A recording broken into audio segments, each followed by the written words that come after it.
भाजपा प्रवक्ता शहजाद पूनावाला ने कहा, यह हम नहीं बल्कि कांग्रेस ने भी कहा है कि जब भी दिल्ली में चुनाव होते हैं, अरविंद केजरीवाल ऐसे ड्रामे रचते हैं जिसमें कोई उनका हमला करता है या उन पर स्याही फेंकता है। क्या ये घटनाएं सच होती हैं या फिर यह सिर्फ स्टेज की गई हैं? या यह आम आदमी पार्टी और अरविंद केजरीवाल के प्रति लोगों का वास्तविक गुस्सा है? आम आदमी पार्टी को इसका स्पष्टीकरण देना चाहिए। के साथ उनका तालमेल देखिए। कभी शराब माफिया जिनके साथ हजारों करोड़ों के शराब घोटाले कर देते हैं, कभी बिल्डर माफिया उनके साथ बैठकर बड़े बड़े कंस्ट्रक्शन में घोटाले करते हैं, अभी फिरौती माफिया, वसूली माफिया। भाई संगत का भी असर है। अन्ना हजारे जी की संगत छूटी है, लालू प्रसाद यादव की संगत लगी है, उनके साथ गठबंधन में है। तो जैसे लालू प्रसाद यादव की पार्टी फिरौती और वसूली लेती थी, जंगल राज बना दिया था बिहार में, उसी राह पर शायद अरविंद केजरीवाल और आम आदमी पार्टी भी निकले। और ये कोई पहला ऐसा उदाहरण नहीं है, लंबी फहरिस्त है इनके एमएलएज, इनके नेताओं की। कहीं कोई दंगे में शामिल है ताहिर हुसैन की तरह, कोई भ्रष्टाचार में शामिल है, कोई तोड़फोड़ और हाथापाई में शामिल है। तो कांग्रेस पार्टी का ये चरित्र, आम आदमी पार्टी का ये चरित्र बन चुका है और अब तो कांग्रेस पार्टी भी मान रही है।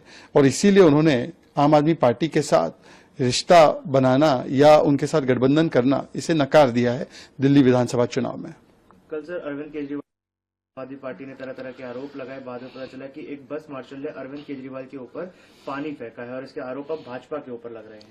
देखिए, कोई भी व्यक्ति इस प्रकार से हिंसा का या इस प्रकार के प्रदर्शन का इस्तेमाल करे, कोई उसके साथ खड़ा नहीं रह सकता, उसकी निंदा करनी चाहिए। हालांकि हम उस पर कुछ कहे उससे पहले तो कांग्रेस पार्टी ने कहा है और उनकी बड़ी नेत्री ने कहा है, मुमताज पटेल जी, अहमद पटेल जी की बेटी है, वो कह रही है कि जब भी चुनाव आते हैं तो अरविंद केजरीवाल ऐसा कोई ड्रामा स्टेज कर देते हैं जहां पर उन पर कोई हमला करने का या कोई इंक फेंकने का या कोई चप्पल फेंकने का काम करता है। तो क्या ये स्टेज मैनेज्ड है? ये कांग्रेस पार्टी कह रही है, हम नहीं कह रहे। या ये जनता का जेन्युइन गुस्सा है? ये आम आदमी पार्टी ही बताए, क्योंकि जनता के बीच में तो उनके खिलाफ बड़ा आक्रोश है, ये हम लोगों ने भी देखा है। पर हम तो इस प्रकार की चीजों का समर्थन नहीं करते। पर कांग्रेस पार्टी ने जो खुलासा किया है, और कांग्रेस तो उनकी इंडिया अलायंस में सहयोगी है, तो वो अरविंद केजरीवाल के हर रग से वाकिफ है, वो हर उनके करतूतों से वाकिफ है। तो वो कांग्रेस पार्टी का जवाब जरूर दे आम आदमी पार्टी वाले लोग। सर कल के खिलाफ लड़ रहे हैं क्योंकि हम संविधान को बचाना चाहते हैं, संविधान की रिस्पेक्ट करते हैं, तो वहीं दूसरी ओर भारतीय जनता पार्टी है जो संविधान के खिलाफ है, संविधान की इज्जत नहीं करती। कांग्रेस पार्टी और उसका प्रथम परिवार संविधान और लोकतंत्र की बात करे, ये तो वैसे हो गया जैसे कि ओसामा बिन लादेन शांति की बात करे। बताइए, अभी राष्ट्रपति का अपमान संविधान दिवस पर राहुल गांधी ने किया, नमस्कार तक नहीं किया, अभिवादन तक नहीं किया। उसी दिन पर हमने देखा कि जुडिशरी ने, सुप्रीम कोर्ट ने ईवीएम पर फैसला दिया, तब भी ईवीएम का राग अलापते हैं और इलेक्शन कमीशन को कुत्ता बोल दिया है भाई जगताप ने, उनके नेता ने। अभी तक कोई कार्रवाई नहीं की गई उन पर। तो इलेक्शन कमीशन का भी और जुडिशरी का भी सम्मान नहीं करते। ये राम गोपाल यादव जी ने कहा कि लोअर कोर्ट आग लगा देंगे इस देश में। ये संविधान का सम्मान है? अरे संविधान का इतना सम्मान था प्रियंका जी, तो 370 हटा तभी तो ये भारत का संविधान लागू हुआ ना जम्मू कश्मीर में।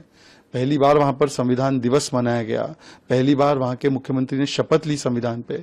पर आपकी फैमिली ने तो 370 को हटाया नहीं, और 370 को वापस लाने के रेजोल्यूशन के साथ आप लोग एनसी की सरकार के साथ खड़े हैं।